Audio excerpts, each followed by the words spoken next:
Tonight on Nova. Human-powered flight, one of man's oldest dreams. But not until recently have engineering and modern materials been able to produce a viable craft. Now, the greatest test of all, an attempt to recreate the mythical flight of Daedalus. Will this plane and this pilot fail, or will they have the light stuff?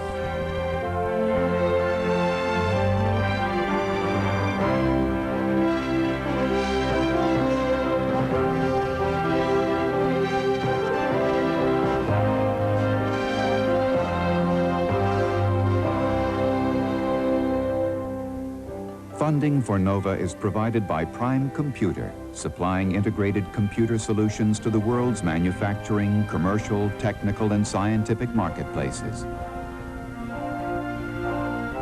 And the Johnson & Johnson family of companies, supplying healthcare products worldwide. Major funding for Nova is provided by this station and other public television stations nationwide.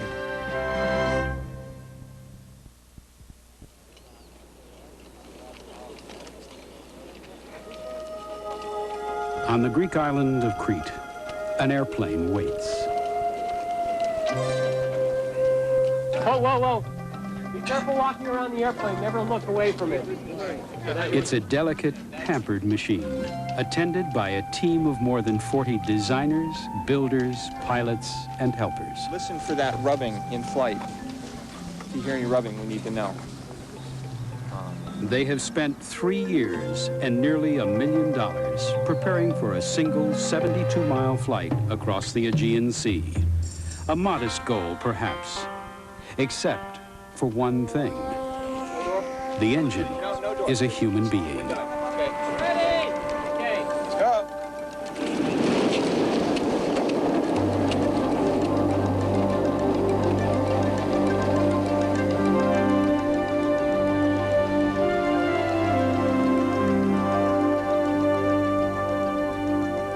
Today is the final shakedown flight for this plane called Daedalus, to see if it's ready for a flight more than 3 times farther than any human-powered aircraft has flown before. The last unknown of a bold experiment in aeronautics, material science, and physiology.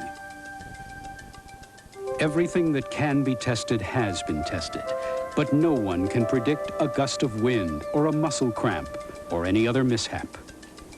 But then those who push the limits of technology have always courted disaster. A few miles away lie the ancient ruins of Knossos, where a mythical inventor named Daedalus was said to have been imprisoned 3,000 years ago, along with his son, Icarus. Daedalus built wings of feathers and wax so that he and his son could fly to freedom across the sea. But Icarus was overwhelmed by the power and flew too close to the sun, which melted his wings. While Daedalus, who flew with more restraint, made it safely across. Now the heirs of Daedalus hope to recreate his mythical flight, well aware that they might just as easily recreate the flight of Icarus. They've come to appreciate the difficulty of turning myths into reality. Good flight, Canales. Hey.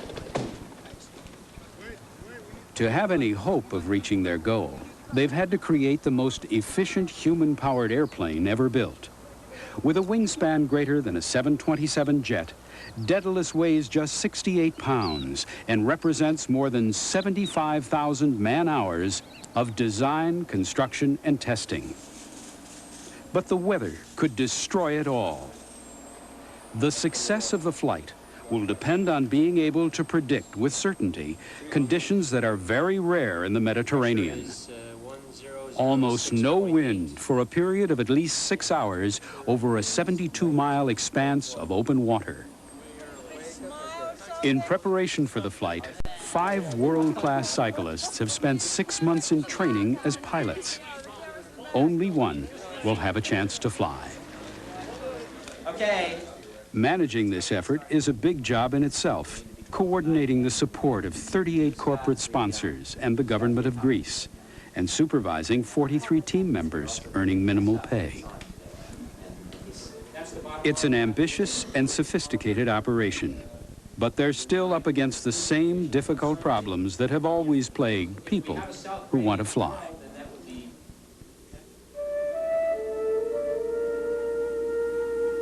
In the mountains of Crete, eagles soar in an ocean of air. From the time of Daedalus on, birds were the obvious model for would-be flyers, who naturally assumed that they too could fly under their own power. But no one ever had much success with the flapping wing approach. The mechanical complexity and efficiency of a bird's wing is an engineering problem that has never been solved. Early flyers had better luck with the fixed wing and made glider flights off mountaintops in the late 19th century. By trial and error, the basic principles of flight were being learned. After years of experimentation with gliders, the Wright brothers made the first controlled powered flight in 1903 with a 12-horsepower engine. But the dream of human-powered flight remained elusive. Although for some, it was still an irresistible challenge.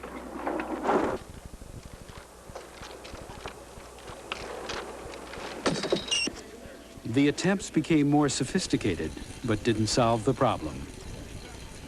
A 1937 German plane called Muffley had to be launched with a big rubber band, and the pilot could manage only an extended glide. It flew, but it couldn't be called a fully human-powered plane. Then in 1959, an Englishman named Henry Kramer offered 5,000 pounds for the first flight around a 1-mile figure-8 course entirely under human power, including takeoff. Rules that would force designers to come to terms with the physics of flight.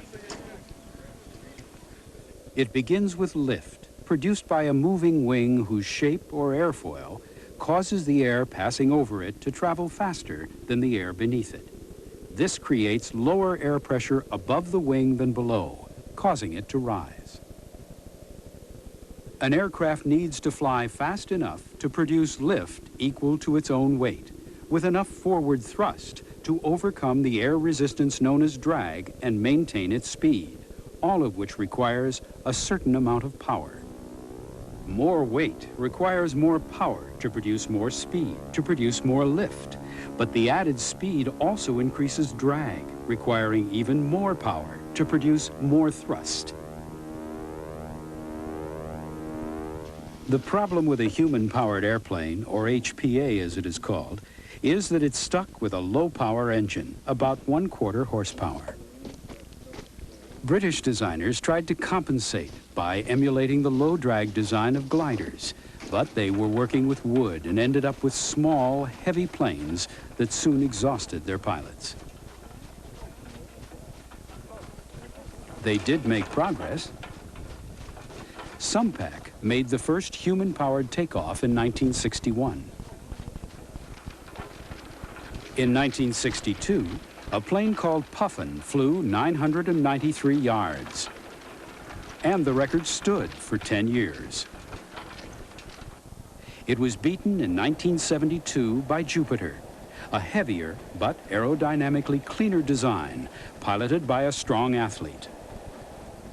But it couldn't turn very well. Control has always been a problem for HPAs because they fly so slowly, and Jupiter was no exception.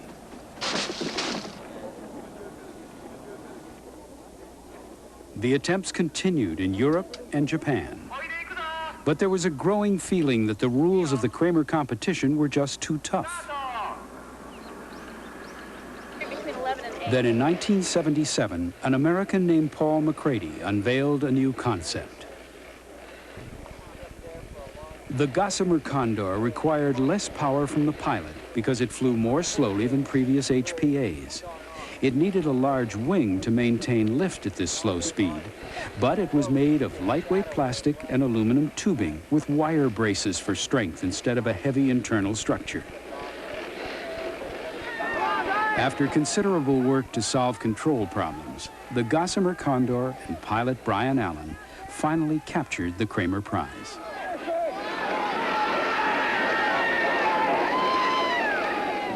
Two years later, McCready and Allen won another Kramer Prize with the Gossamer Albatross by making it across the English Channel. Exhausted and dehydrated, Allen was barely able to finish the 22-mile flight, but willpower carried him to the beach and continued McCready's domination of human-powered flight. Back in Massachusetts, a group of undergraduates at MIT had been following McCready's progress with great interest. Model rocket and airplane builders since childhood, they saw human-powered airplanes as a natural step up in scale.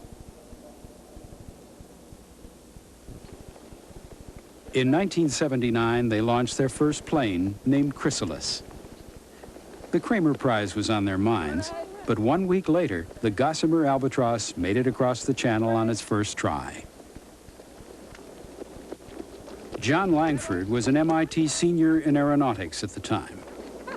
We were absolutely awed, but we weren't really sure where it left the field. We really had viewed it almost as a dead end in terms of the longer future of human-powered flight. It really wasn't until about 4 years later that the British, seeing that the field had languished after Albatross's accomplishment, offered another prize for speed. We were in a position to jump right into that based on our Chrysalis experience, and did so. After a close race with McCready, the team from MIT won with a plane called Monarch at a speed of 21 miles per hour. We were ecstatic about the success in Monarch, but we also felt like the airplane was a very compromised design. It was very rushed. It had been built specifically to win that competition and was designed completely around the rules. It was not in any sense the ultimate machine that could be built. It left us with a feeling of wondering what that ultimate machine would look like.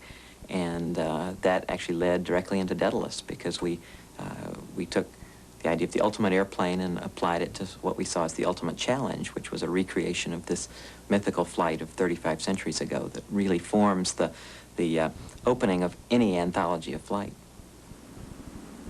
In 1985, with support from MIT and the National Air and Space Museum, the veterans of Monarch and Chrysalis begin to study this ultimate challenge to see if it's a realistic goal.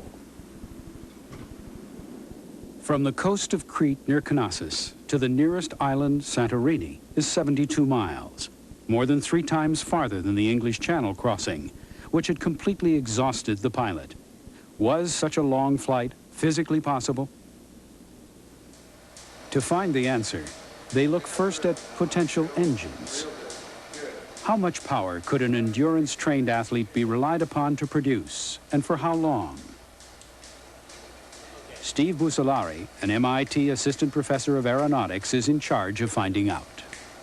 The airplane designers asked us, how much power can a human pilot produce?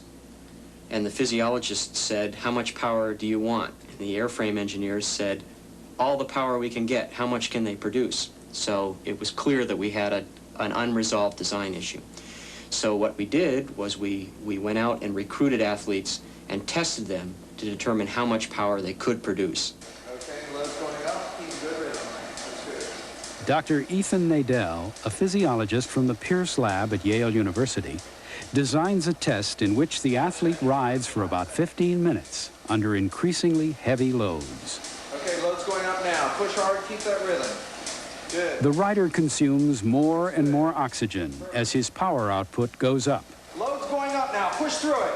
Push through Eventually, he reaches his maximum aerobic capacity, the point when his oxygen intake and therefore his power output can no longer increase significantly. Push, push, push, push, push, push, push, push, push. Okay, Steve. All right. Okay, Nadell knows that trained athletes can perform at about 70% of total capacity for several hours or more. But above 70%, endurance drops dramatically from hours to minutes. So 70% of capacity would be the level of sustainable power.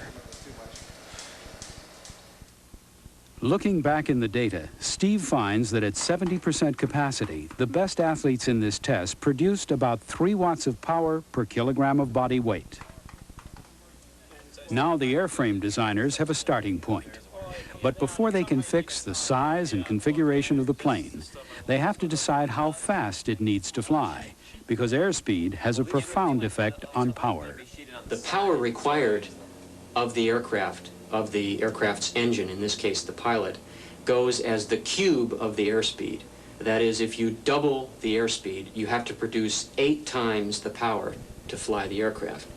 So you can see that it's very sensitive. Just a small increase in speed demands a lot extra of the pilot. But the speed has to be tailored to the goal, a long flight over water in a region notorious for sudden winds. The faster the plane flies, the less chance it has of getting caught in bad weather. So we have this trade-off between the size of the weather window, the amount of endurance that the pilot has, and the speed of the aircraft. And basically, we arrived at a compromise. As in all engineering design, it's always a compromise. We think that the pilot is capable of producing the required power for 4 to 5 hours. That translates to about 15 miles an hour for the airplane. Everything depends on adapting the plane to the limited amount of power that the pilot can produce. That means that no power can be wasted. For the designers, the 2 things that most affect power are the plane's weight and the performance of the wing. The team's aerodynamicist is Mark Drela, an MIT graduate and now assistant professor of aeronautics. He designs the airfoil using a computer program he developed for his doctoral dissertation, a kind of simulated wind tunnel that allows him to consider hundreds of different shapes for the lift as well as the drag they produce. At some point, depending on the airfoil's shape, the stream of air close to the wing changes from smooth laminar flow to rough turbulent flow, resulting in profile drag. The transition should happen about 2/3 of the way back from the leading edge to minimize the problem. Once satisfied with the airfoil, the designer faces another problem, an unavoidable byproduct of lift called induced drag. Because lift results from higher pressure below the wing than above, air wants to flow around the wing tips from the bottom to the top, which creates vortices of air spinning off the tips. These vortices rob energy from the power plant by retarding the forward motion of the plane. Induced drag can account for as much as 3/4 of the drag on an HPA, which is mostly wing to begin with. The design team has already estimated the weight of the plane, and Drela knows that he needs 330 square feet of wing to produce enough lift. He can't eliminate induced drag, but he can reduce it with a long, narrow wing. It will produce the same amount of lift as a short, wide wing of the same area, but will spread its influence over more air, resulting in lower pressure across the span and therefore less violent vortices at the wing tips and less wasted energy. It looks good on the computer, but will it fly? That depends largely on how much it weighs. Wire braces could save weight by reducing the amount of internal structure, but that would create too much drag. So the long wing will have only one wire below to help prevent it from bending up in reaction to the force of lift. Most of the wing's strength will depend on its main spar. The problem is making it strong but light. That job belongs to Juan Cruz, a sometimes MIT student with considerable expertise in the field of advanced composite structures. He plans to use a new material called graphite epoxy, which has the strength of aluminum at a fraction of the weight. Strips of graphite fiber embedded in epoxy are wrapped around a form in layers based on calculated stress points. Later, the epoxy will be cured in an oven and the form removed, leaving an ultralight graphite tube. This experimental material is what puts the whole concept of Daedalus within the realm of possibility.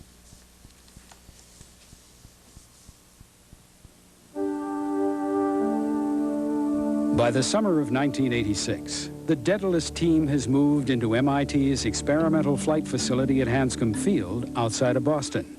and is well into construction of the Light Eagle, a prototype for the Daedalus plane that will prove or disprove all the theoretical design ideas.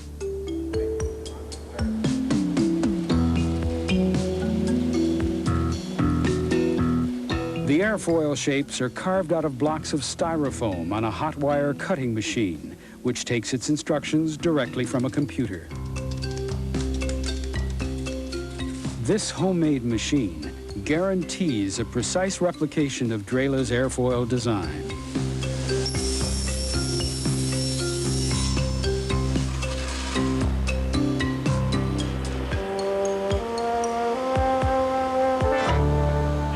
After months of work, it's time to see if the wing is really as strong as it's supposed to be.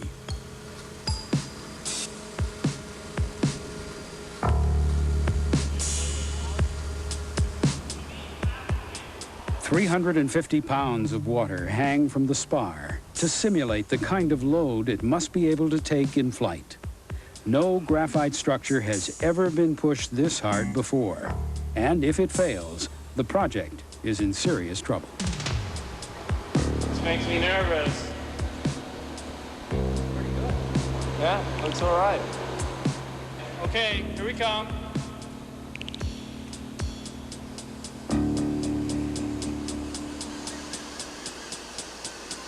That's it. As the wing passes its first test, an amateur triathlete named Lois McCallan begins training as the first pilot. She's already proven her ability to produce the required power in the lab at Yale, and now she's learning how to fly.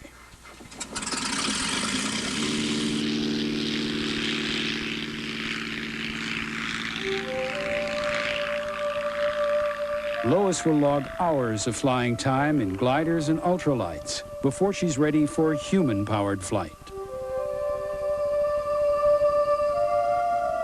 Meanwhile, the designers are getting closer to having a plane ready for her. Except for a few metal screws, every piece of the aircraft is handmade. Mechanical designer Bob Parks has spent nearly 2 months building the gearboxes which will transfer the pilot's power to the propeller. Mark Drela has spent at least 100 hours on the propeller alone. 20 hand-cut airfoil sections go into what is essentially a small rotating wing that will produce thrust instead of lift. One night in September, the drivetrain is ready to test.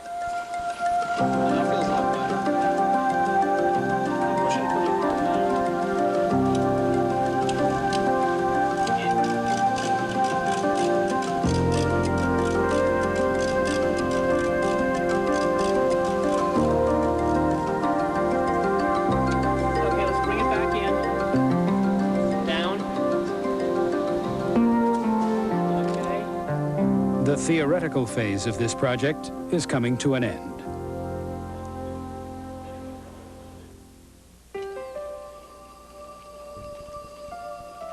Early one morning in October, the Light Eagle, wrapped in a skin of lightweight mylar, is rolled out onto the tarmac at Hanscom Field.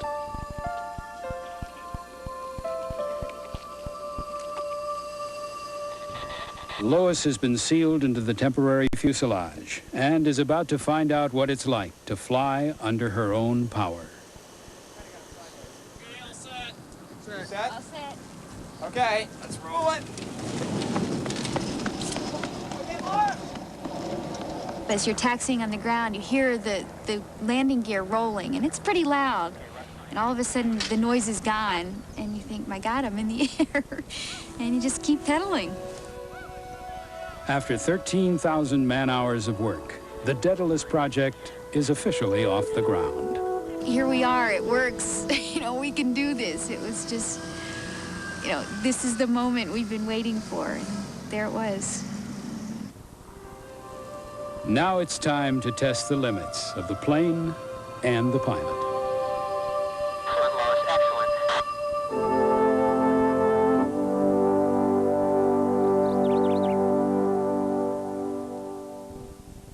In the high desert of Southern California is Edwards Air Force Base. Generations of aircraft from the X-1 to the Space Shuttle have proven themselves in the sky over this dry lake bed. And now the Daedalus team is here at NASA's Ames Dryden Flight Facility to escape the New England winter and to see how far their plane can fly. The Light Eagle has its finished fuselage with electronic instruments on board. A mast and temporary support wires have been added on top to protect the wing from damage during test flights. But the team must now face a troubling problem that they've known about for some time. At 88 pounds, the Eagle is 20 pounds heavier than it was supposed to be because the particular type of graphite they wanted had not been available. That extra weight requires more power to fly, more power than Lois is able to produce for extended flights. The engineers have done everything they can to improve the efficiency of the plane. Finally, they install longer wingtips to increase lift and reduce the drag even more. With the last technological card having been played, Lois sets out to fly the Eagle as far as she can.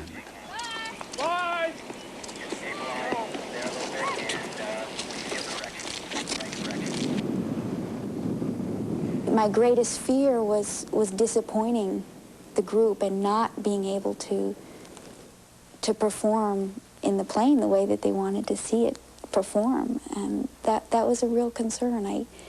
I didn't want to let them down. Okay, your attitude looks good. Maintain level attitude. Keep the power in, keep it taxiing. Stop here. 37 minutes later, she sets down, having flown a little over 10 miles around the lake bed.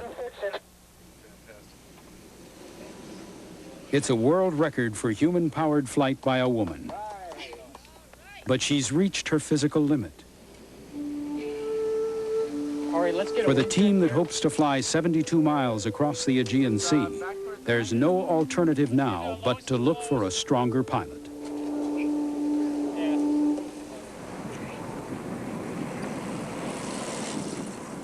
They find what they're looking for in a 25-year-old medical student named Glenn Tremmel, a good athlete who also happens to be an experienced pilot.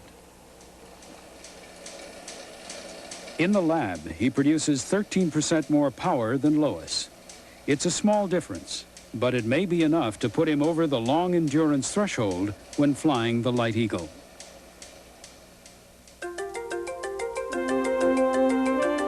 He proves that it is by flying 37 miles around the dry lake bed with energy to spare.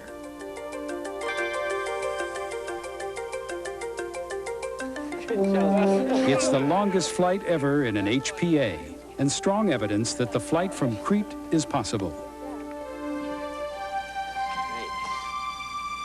Lois stays on as a member of the team, but is no longer a pilot, a victim of the unforgiving physics of flight.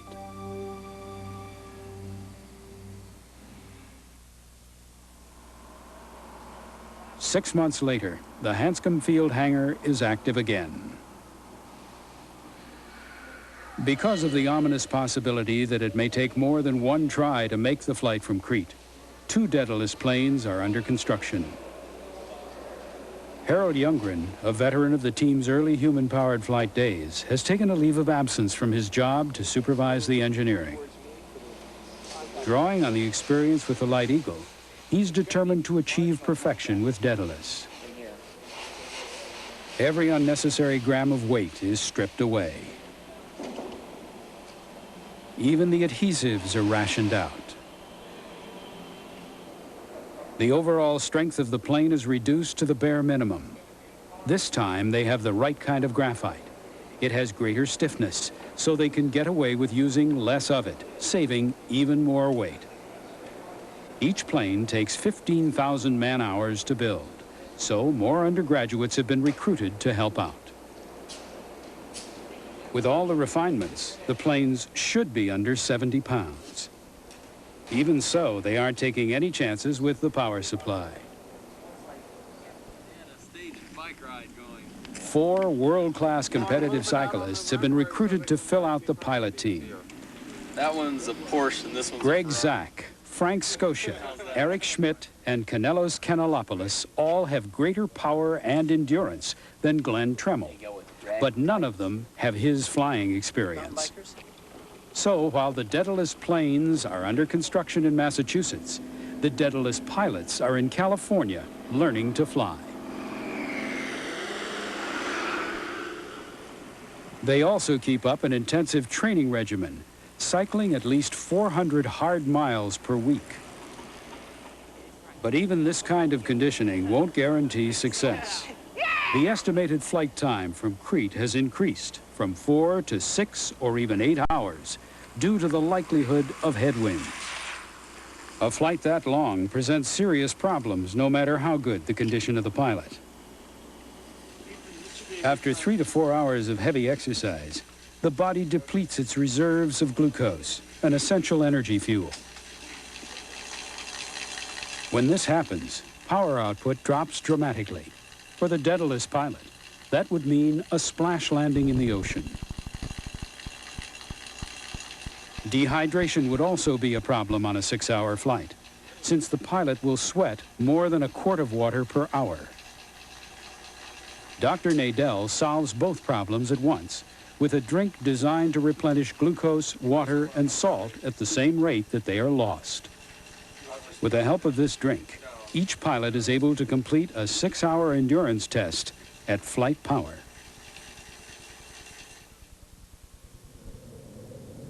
December and January are the wettest, windiest months in 30 years at Edwards Air Force Base. The first of the 2 Daedalus planes was finished weeks ago and shipped out here from Massachusetts. But the weather has put flight testing a month behind schedule. The team and planes need to be in Greece and ready to fly by mid-March in order to catch one of the few spring days when the weather will be right for a record attempt. It's now early February.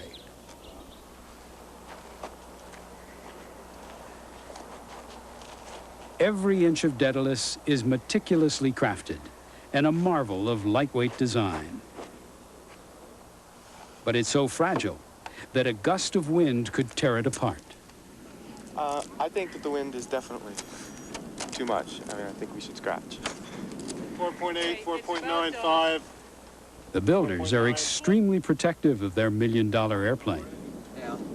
It's starting to gust. All right, let's put it in.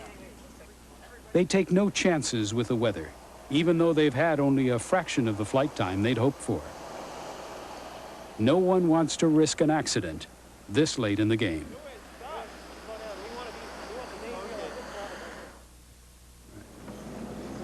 Then, just 2 weeks before the scheduled departure for Crete, everyone's worst fear is realized. A team member's 8mm camera records the action. Full left rudder and keep the nose down, keep the speed up. Hold in that full left rudder, hold in the full left rudder. Wow. Put the nose down, speed it up slightly, not too fast though, not too fast. Keep the wings level, keep the wings level. Left rudder, full left rudder, full left rudder, full left rudder. Just flare it up.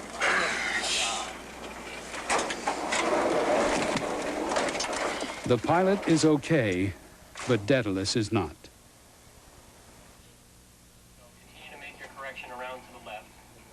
24 hours later, the engineers gather at Hanscom Field to watch the tape and figure out what went wrong. Slightly, not too fast though, not too fast. Keep the wings level, keep the wings level. Left rudder, full left rudder, full left rudder, full left rudder. Just flare it up. Well, no, that's pretty hard to tell. It really is. After so much work and attention to detail, how could something like this happen? Was it pilot error, mechanical failure, bad luck? Eventually, it's decided that the problem had been built into the plane.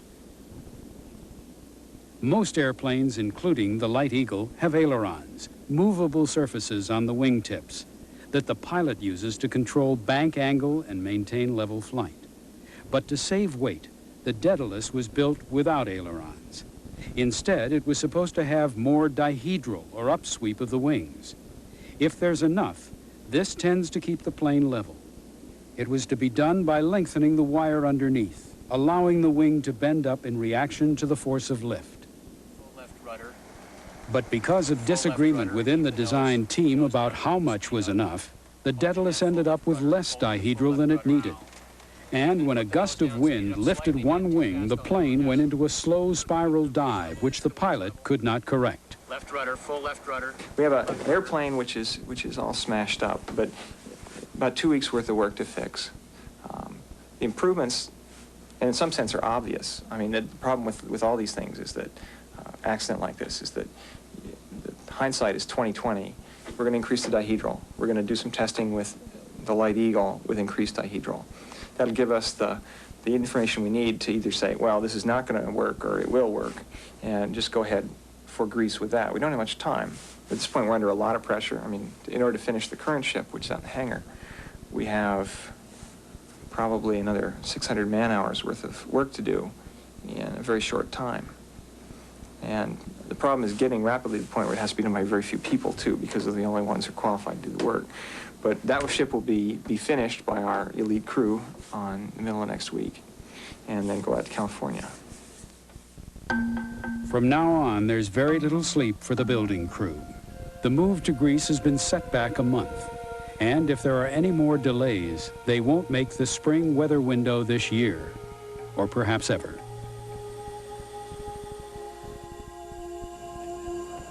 By the end of February, the new plane, called Daedalus 88, is in California ready for testing, while Daedalus 87 is back in Boston being repaired. From now on, everything has to work perfectly.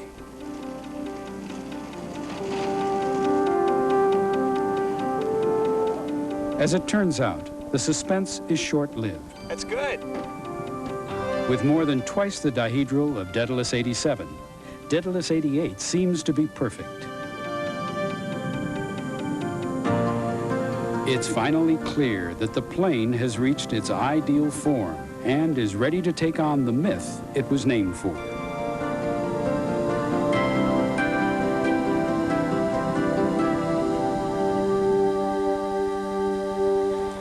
On the evening of March 26th, a C-130 transport plane provided by the Greek Air Force is on its final approach into the Heraklion airport on Crete. Inside are the two Daedalus planes and the Light Eagle, outboard motors, spare parts, computers, and all the other necessities of human-powered flight.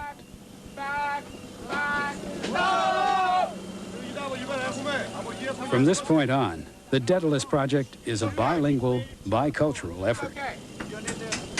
We get later. I think for one.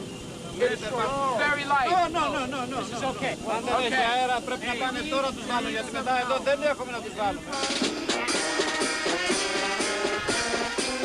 The Greeks embraced the project with a passion. Every Greek child knows the story of Daedalus and Icarus. Here, it's the impetuous son Icarus, not Daedalus, who is honored as the mythical pioneer of flight. So, on the nearby island of Icaria, the Hellenic Air Force Icarians welcomed the Daedalus team to Greece.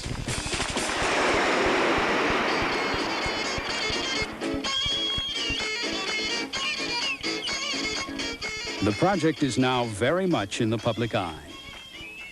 The Greeks are providing extensive support, and anything short of total success will be hard to explain. But back on Crete, the difficulty of what they're trying to do begins to sink in. A hangar is set up to house the planes beside the runway where Daedalus will take off.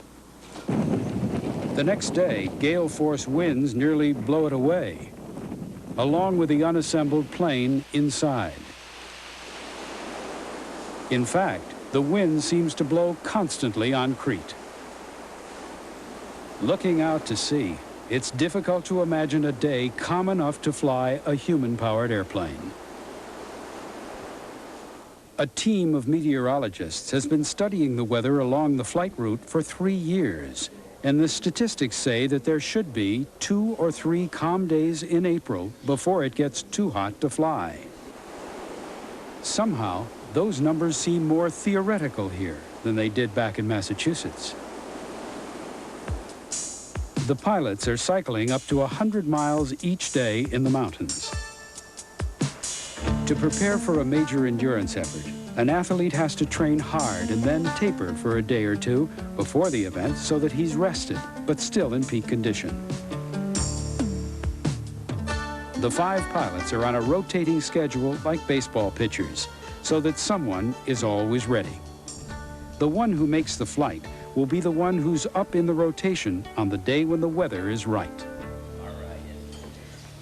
To replace the energy they burn off in training, the pilots have to consume 6,000 to 7,000 calories a day, more than 3 times what the average American eats. Carbohydrates account for 70% of the diet. A typical breakfast includes 3 different kinds of cereal with honey, half a loaf of bread, butter, a quart of milk, hard-boiled eggs, cheese, and several pieces of fruit. It took a professional nutritionist to convince the kitchen staff that each pilot would need this much food for dinner every night. With human engines, it's important to keep the fuel tanks full.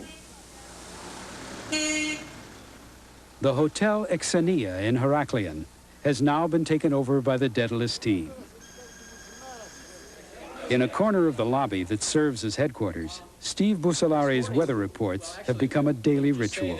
The bridging that we expected to take place of the high pressure over the area has in fact taken place. The news is starting to get better. A high-pressure system is developing over the region, which could result in calm weather for several days. So, in view of that, I think that tomorrow is definitely going to be a possibility. It's decided that the team should be flight ready in the morning. Okay, great. See you at 3 a.m.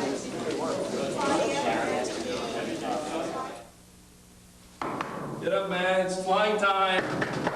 Let's go. 3:30 a.m. It's still hours before sunrise, but there's a lot to be done. The first boat crew heads out to get wind measurements offshore. We have about 1.5 meter per second from... They stay in touch with Steve, who's been up most of the night watching the weather. What's the sea state? Another crew assembles the plane at the airfield, while today's pilot, Greg Zach, warms up, unaware that his chances of flying today are already starting to slip. I don't think we're going to go. Is my feeling now. I don't like the weather situation. I don't like the fact that we don't. Just offshore in the command boat, Steve has had reports of high winds aloft at Santorini. Of the dip in winds. Everyone stands by, waiting for his final decision. Greg has been sealed into the plane and pointed down the runway, but Steve has already made his decision. Daedalus, this is command boat. We're going to scrub the flight. I want you to have get the pilot out, disassemble the airplane. With so much riding on the decision, it's a difficult moment for Greg and for Steve. We've just started waiting for the weather. Do we jump at the first day that comes along, or do we look for something better? Maybe today was the kind of day that we would have gone if we'd been waiting for 6 weeks. When you mean that, when I cross over? Yeah, when you cross over here. Now, Frank Scotia is up in the rotation for tomorrow, and Steve goes over the takeoff with him. Let's start with the worst that could happen first, okay? You hit this stuff and you lose control. The one wing picks up and it slips like crazy. The problem is the 140-foot drop off the end of the runway, which could cause air currents that would make the plane hard to handle. As you come over the edge here, you may feel it start to settle with one wing. Just give it some rudder. You got plenty of room. It's the kind of situation that would be routine for an experienced pilot like Steve. But it could be trouble for less experienced flyers like Frank and the other Daedalus pilots. You're saying, let's get clear of the land. Right. You're saying... It's just one more of the many things that could go wrong. What we're attempting here is not something that's a shoo-in. I think that we have a real chance of failure here. And but if it were easy, I don't think we'd be as interested in it. Another early morning at the airfield. But this time, there's a strong feeling that the moment has arrived. I think this is it. I think today is the day. I'll see you out of the water. Okay, hopefully you see me at the beach as opposed to out on the water. All right. Make it a good one, Frank. Okay. One Thanks. from Mary and one from me, okay? Okay. I know you're gonna make it. Roger. Okay. An hour later, Frank is ready to go. But out on the command boat, Steve's optimism has disappeared. Okay, I've made my decision. We're gonna scrub it. Sorry about that, Frank. Let's, At the last moment, the wind suddenly picked up. Now it's Frank's turn to deal with the adrenaline he'd pumped up for the flight and try to get his mind back on training. With the engineers rushing to get the plane out of the wind, the only sympathy comes from his fellow pilot. I think that maybe the rest of the people on project, not all of them, but a lot of them have a hard time appreciating what the pilot has to go through and what some of the psychological aspects of getting ready to make that flight are. You can't do that very often. That's everything you have to be ready for that. As it turns out, no one will have to do it very often. For almost 3 weeks, it's so windy that Daedalus never leaves the hangar. The pilots have no problem staying busy. There's not only training, but the attention of the press to deal with.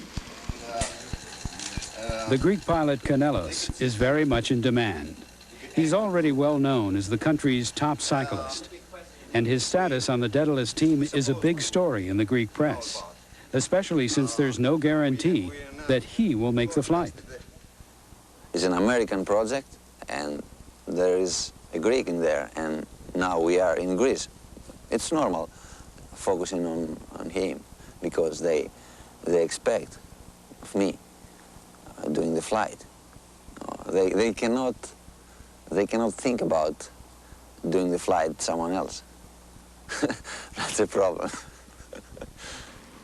It may not be popular with the press, but the rotation continues. 2 days on, 6 days off for each pilot, and the training never stops. The spring weather window is getting smaller every day. In a few weeks, it'll be too hot for the pilots to fly, and the project will be out of money. Steve spends most of his time at the Air Force weather station or on the phone with meteorologists in the United States, trying to make sense of the unpredictable Aegean weather. But for Thursday morning, it's starting to move, and by look at it, becomes a trough. Finally, in the 3rd week of April, the forecast starts to improve. On Friday, April 22nd, Steve tells the team to be flight ready Saturday morning. These gradients are very, very light. Kanelos is up in the rotation.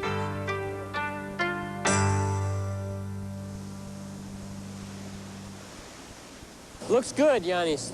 Feels right to me. Early Saturday morning, the weather appears to be perfect. Cool temperature and very light winds from the south. Kanelos nervously awaits what he hopes will be the triumphant final act of the Daedalus project. Command boat, this is takeoff site. Just got an update from the inflatable that was 1.6 to 2.1 meters per second from the south. Okay, fine. Well, we're gonna go. It's time for Kanelos to take the stage, and he does it with an inside joke for the engineers. Oh, lightning holes. Surprise of the day. The holes in his shorts are his gesture toward the obsessive drive to reduce weight in the airplane. Takeoff site, this is Steve. We got a south wind at Santorini, we got a south wind here, we got a south wind at Dia. I think we're in good shape. If it holds, the light tailwind from the south will increase the plane's speed, shortening the flight time. But Kanelos still must carry a heavy 6-hour supply of the energy replacement drink, just in case. Okay, I'm looking at the smoke now. We got a fairly good downdraft coming over that lip, and I'd like to see him 3 or 4 meters above the runway surface when he goes over that. Yeah, okay. Are you ready for takeoff at this time? Over. Okay, Steve. Okay, Kanelos. Ela. The taxi.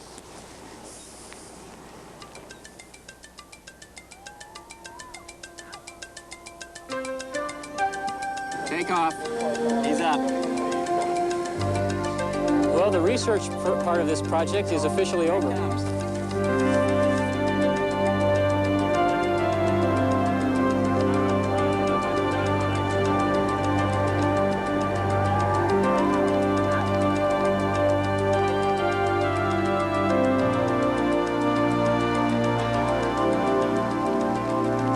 Beautiful, no problems at all over the lip.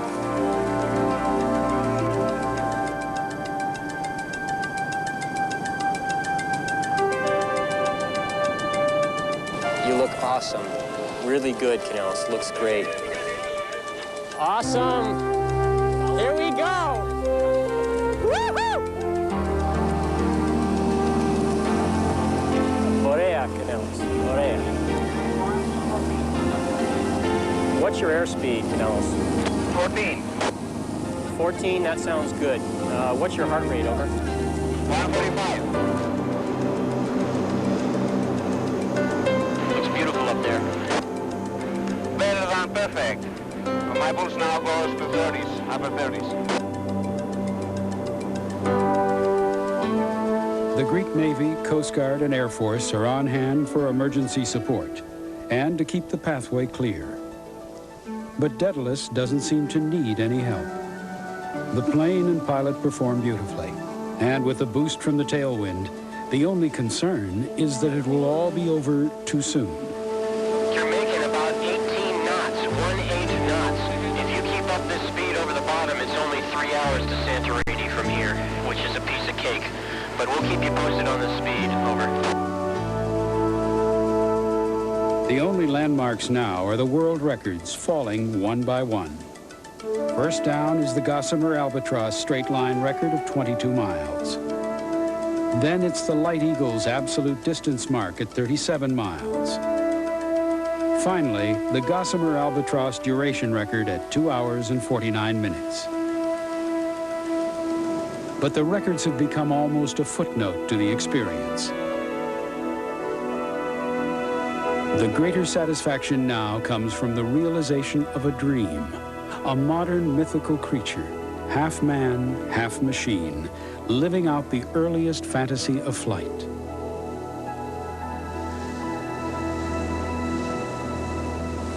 Almost 4 hours into the journey, Daedalus approaches its final goal, the island of Santorini.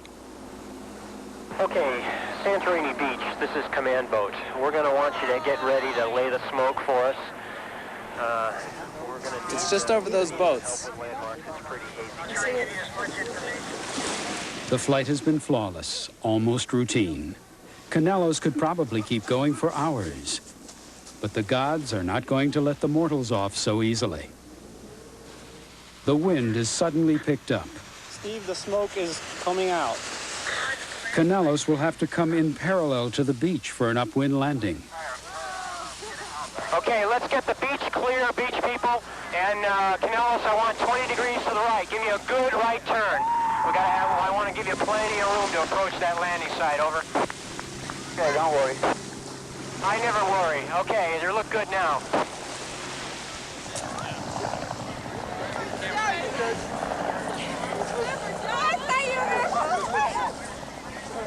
Okay, we've got a big headwind here. We're barely making any way at all.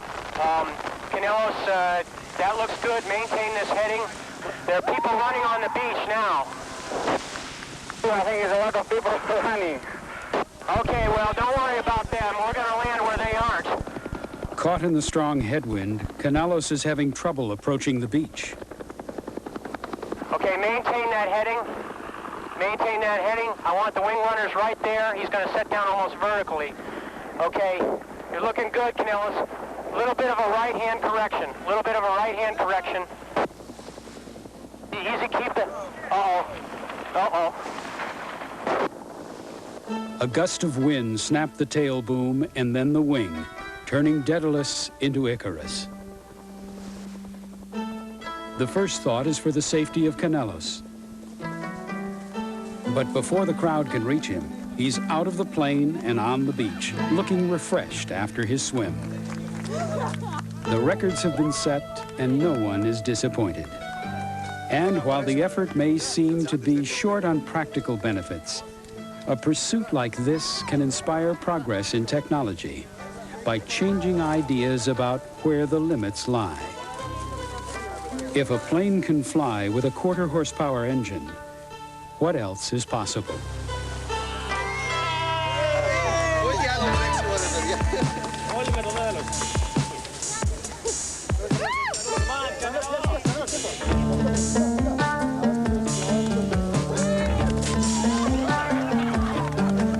Next, re-examine the 20-year battle between Geronimo and United States government forces. Descendants of the Apache warriors dispel the myths surrounding Geronimo and the Apache resistance. Next, on The American Experience. Would have been a little nicer if we hadn't broken it up, but it's good to be here. It's a long flight. That was easy. Huh? That was easy. The landing was the most difficult part. Ah, well, we had not the right weather. Yeah. Hey!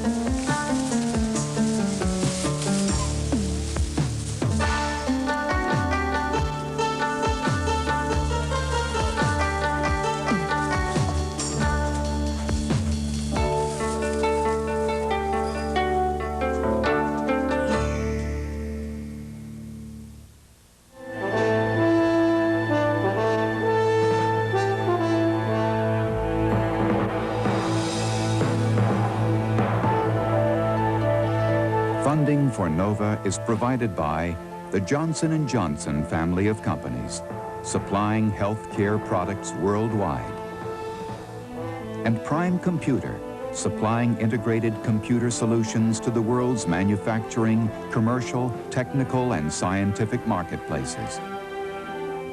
Major funding for NOVA is provided by this station and other public television stations nationwide. For a transcript of this program, send $5 to NOVA Transcripts, Box 322, Boston, Massachusetts 02134. Please be sure to include the show title.